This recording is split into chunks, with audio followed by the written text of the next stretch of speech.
Hello everyone, welcome back to my YouTube channel study मौका। जैसा कि आप जानते हैं, हम डिस्कस कर रहे थे क्लास 7th की ज्योग्राफी, जिसके अंतर्गत हम पढ़ने वाले हैं चैप्टर नंबर 6 प्राकृतिक वनस्पति एवं वन्य जीवन। इस चैप्टर में हम पढ़ेंगे, देखिए, किस हमारे विश्व भर में किस प्रकार की वनस्पति पाई जाती है, किस प्रकार के वन्य जीव पाए जाते हैं, कौन कौन से इलाकों में। तो चलिए वीडियो को स्टार्ट करते हैं। दोस्तों, वनस्पति जो होती है उसका एक गुण है कि जो स्थल की ऊंचाई और वनस्पति की विशेषताएं आपस में एक दूसरे से संबंधित हैं, यानी कि स्थल की ऊंचाई में परिवर्तन के साथ साथ जो है वनस्पति जलवायु में परिवर्तन होता है, जिससे प्राकृतिक वनस्पति में भी परिवर्तन आता है। यानी कि मैदानी क्षेत्रों में अगर हम देखें तो अलग प्रकार की वनस्पति पाई जाती है, तथा पर्वतीय क्षेत्र में देखें तो अलग प्रकार की वनस्पति पाई जाएगी। और वनस्पति की जो वृद्धि है वो तापमान एवं नमी यानी जलवायु परिवर्तन पर निर्भर करती है। साथ ही साथ ये ढाल एवं मिट्टी की परत की मोटाई जैसे कारकों पर भी निर्भर करती है। इन घटकों में अंतर के कारण किसी स्थान की प्राकृतिक वनस्पति सघन एवं विरल होती है। आमतौर पर प्राकृतिक वनस्पति को हम देखिए मुख्य श्रेणियाँ जो हैं वो निम्न 3 मुख्य श्रेणियों में वर्गीकृत कर सकते हैं। जैसे कि पहला है वन, जो वृक्षों के लिए उपयुक्त तापमान एवं परिपूर्ण वर्षा वाले क्षेत्र होते हैं, यानी कि अनुकूलतम जो तापमान एवं वर्षा वाले क्षेत्र हैं तो वहाँ पर वन उगते हैं। इन कारकों के आधार पर सघन एवं खुले वन विकसित होते हैं, यानी कि घने वन विकसित होते हैं, जिनको वन कहते हैं।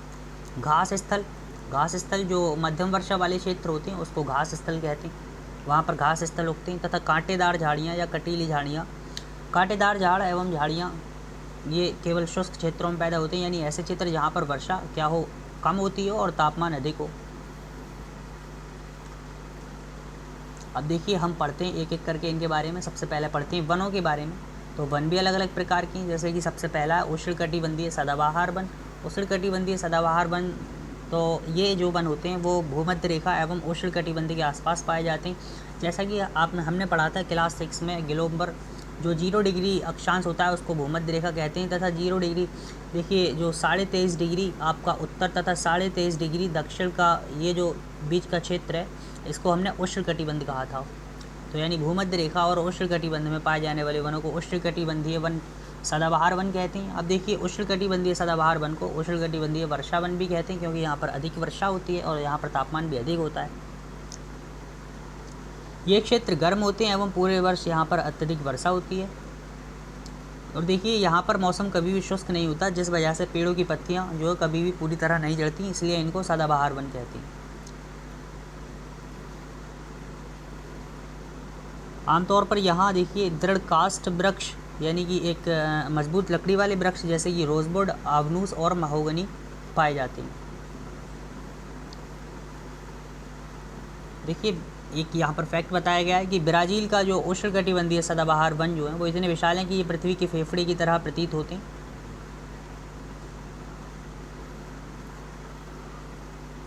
और एनाकोंडा विश्व का सबसे बड़ा सांप उष्णकटिबंधीय वर्षा वन में ही पाया जाता है। ये मगर जैसे बड़े जानवर को मारकर खा सकता है, यानी मगरमच्छ जैसे जानवर को भी ये खा सकता है। एनाकोंडा इतना बड़ा सांप होता है। दूसरा है दोस्तों वनों के अंतर्गत उष्णकटिबंधीय पर्णपाती वन। देखिए उष्णकटिबंधीय जो क्षेत्र है वो आपका 23.5 डिग्री उत्तर से 23.5 डिग्री दक्षिणी अक्षांश के बीच का जो क्षेत्र है उसको उष्णकटिबंधीय क्षेत्र कहते हैं। लेकिन उष्णकटिबंधीय क्षेत्र में कुछ क्षेत्र ऐसे भी हैं जहाँ पर जो वन होते हैं वो साल में वर्ष में एक बार अपनी पत्तियाँ पूरी तरीके से झाड़ देते हैं, जिस वजह से इनको पर्णपाती वन कहते हैं, जो भारत, उत्तरी ऑस्ट्रेलिया एवं मध्य अमेरिका के बड़े हिस्सों में पाए जाते हैं। इन क्षेत्रों में मौसमी परिवर्तन होते रहते हैं। देखिए जो पर्णपाती वन है उनमें साल, सागौन, नीम तथा शीशम है। और इनका उपयोग देखिए फर्नीचर, यातायात निर्माण एवं आदि सामग्री बनाने के लिए किया जाता है। और इन प्रदेशों में आमतौर पर पाए जाने वाले अगर मैं जानवरों की बात करूं तो वो हैं बाघ, शेर, हाथी, गोल्डन लंगूर एवं बंदर। शीतोष्ण सदाबहार वन, शीतोष्ण सदाबहार वन दो। अब ये नेक्स्ट देखिए वनों के अंतर्गत शीतोष्ण सदाबहार वन जो होते हैं वो मध्य अक्षांश के तटीय प्रदेशों में पाए जाते हैं।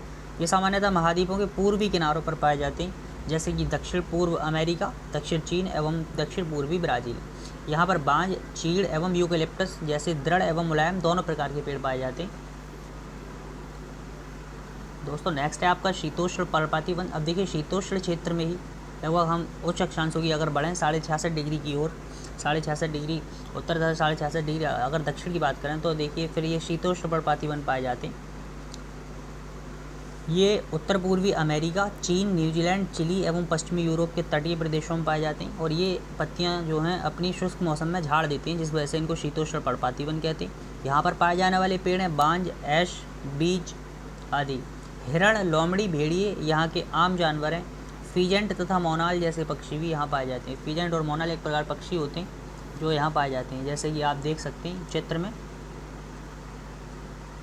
ये आपका फीजेंट पक्षी है तथा ये आपका नीचे वाला जो है वो मोनाल पक्षी है। भूमध्य सागरीय वनस्पति। भूमध्य सागरीय वनस्पति जो होती है वो एक प्रकार से देखा जाए तो संयुक्त राज्य अमेरिका के कैलिफोर्निया, दक्षिण पश्चिम अफ्रीका और दक्षिण अमेरिका एवं दक्षिण पश्चिमी ऑस्ट्रेलिया में पाई जाती है। और इन प्रदेशों में गर्म शुष्क ग्रीष्म ऋतु एवं वर्षा वाली मृदु शीत ऋतुएं होती हैं। इन क्षेत्रों में आमतौर पर संतरा, अंजीर, जैतून एवं अंगूर जैसे कि सिट्रस के फल पैदा किए जाते हैं, क्योंकि लोगों ने अपनी इच्छा अनुसार कृषि करने के लिए यहाँ पर प्राकृतिक वनस्पति को हटा दिया है। यहाँ पर वन्य जीवन भी कम है। अब देखिए नेक्स्ट है आपका शंकुधारी वन। शंकुधारी वन उत्तरी गोलार्ध के उच्च अक्षांशों, यानी जो आपका उत्तरी गोलार्ध है ये वाला जो एरिया है इसके उच्च अक्षांशों जैसे कि 50 से 70 डिग्री में भव्य शंकुधारी वन पाए जाते हैं। इन्हें टैगा भी कहते हैं, इनको टैगा वनस्पति भी कहा जाता है। तो किस प्रकार के वनों को टैगा वनस्पति कहा जाता है, अगर आपसे ये प्रश्न पूछा जाए तो आप बताएंगे शंकुधारी वन, जो कि पाए जाते हैं उत्तरी गोलार्ध के उच्च अक्षांशों के बीच में। ये वन अत्यधिक ऊंचाइयों पर भी पाए जाते हैं। इन वृक्षों को सलीमा ने हिमालय में प्रचुर मात्रा में देखा, जो कि हमने इंटरेस्टिंग बनाने के लिए शुरू में बात की थी सलीमा की। ये देखिए जो वन होते हैं लंबे नरम कास्ट वाले सदाबहार वृक्ष होते हैं। इन वृक्षों के कास्ट का उपयोग लुगदी बनाने में किया जाता है, जो सामान्यतः अखबारी कागज़ बनाने के काम आती है। नरम कास्ट का उपयोग माचिस एवं पैकिंग के लिए, बक्से बनाने के लिए भी किया जाता है। चीड़, देवदार आदि इन वनों के मुख्य पेड़ हैं। यहाँ सामान्यतः रजत लोमड़ी, मिंक, ध्रुवीय भालू जैसे जानवर पाए जाते हैं। तो ये शंकुधारी वन का आप चित्र देख सकते। हिमाच्छादित देखिए जो बर्फ़ से ढके शंकुधारी वन है उनका भी चित्र आप देख सकते हैं। अब नेक्स्ट पढ़ते हैं हम घास स्थल के बारे में। देखिए अलग अलग प्रकार के घास स्थल। उष्णकटिबंधीय घास स्थल, ये वन भूमध्य रेखा के किसी भी तरफ उग जाते हैं। भूमध्य रेखा के दोनों ओर से उष्णकटिबंधीय क्षेत्रों तक फैली। यहाँ वनस्पति निम्न से मध्य वर्षा वाले क्षेत्रों में पैदा होती है। यह घास काफ़ी ऊंची, लगभग 3 से 4 मीटर की ऊंचाई तक बढ़ सकती है। अफ्रीका का सवाना घास स्थल इसी प्रकार का है। उष्णकटिबंधीय घास स्थल अफ्रीका का सवाना घास स्थल इसका एक उदाहरण हो जाएगा। सामान्य रूप से उष्णकटिबंधीय घास स्थल में हाथी, जेबरा, जिराफ, हिरण और तेंदुआ जैसे जानवर पाए जाते हैं। शीतोष्ण घास स्थल की बात करें तो ये जो है मध्य अक्षांशीय क्षेत्रों और महाद्वीपों के भीतरी भागों में पाए जाते हैं। यहाँ की घास जो होती है आमतौर पर छोटी एवं पौष्टिक होती है। शीतोष्ण प्रदेशों में सामान्यतः जंगली भैंस, बाइसन और एंटीलोप पाए जाती हैं। कटीली झाड़ियाँ, तो शुष्क रेगिस्तान जैसे प्रदेशों में पाई जाने वाली जो झाड़ियाँ होती हैं उनको कटीली झाड़ियाँ वहाँ पर उगती हैं। उष्णकटिबंधीय रेगिस्तान महाद्वीपों के पश्चिमी किनारों पर पाए जाते हैं। तीव्र गर्मी यानी कि अधिक गर्मी एवं बहुत कम वर्षा के कारण यहाँ वनस्पतियों की कमी रहती है।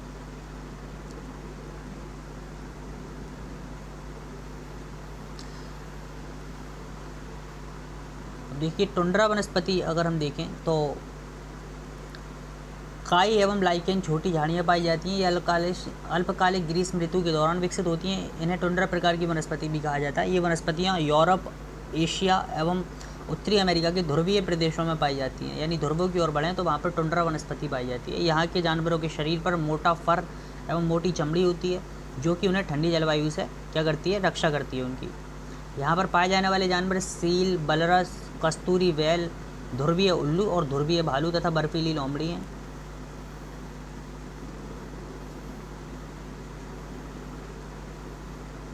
अब देखिए यहाँ पर एक फैक्ट बताया जाए है कि भूमध्य सागरीय वृक्ष जो होते हैं उनमें शुष्क ग्रीष्म ऋतु में स्वयं को ढाल लेते हैं और उनकी मोटी छाल जो होती है वो पत्तियाँ वाष्पोत्सर्जन को रोकती हैं। भूमध्य सागरीय प्रदेश को फलों की कृषि के कारण विश्व का फलोद्यान भी कहा जाता है। भूमध्य सागरीय जो प्रदेश हैं उनको फलोद्यान भी कहा जाता है विश्व का।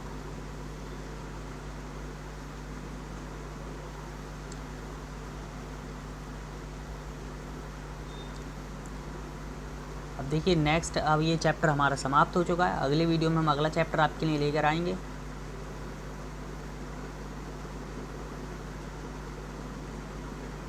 आप इसके प्रश्न भी देख सकते हैं, जैसे कि काई एवं लाइकिन पाए जाते हैं टुंड्रा वनस्पति में, तो आप इनके प्रश्न भी हल कर सकते हैं।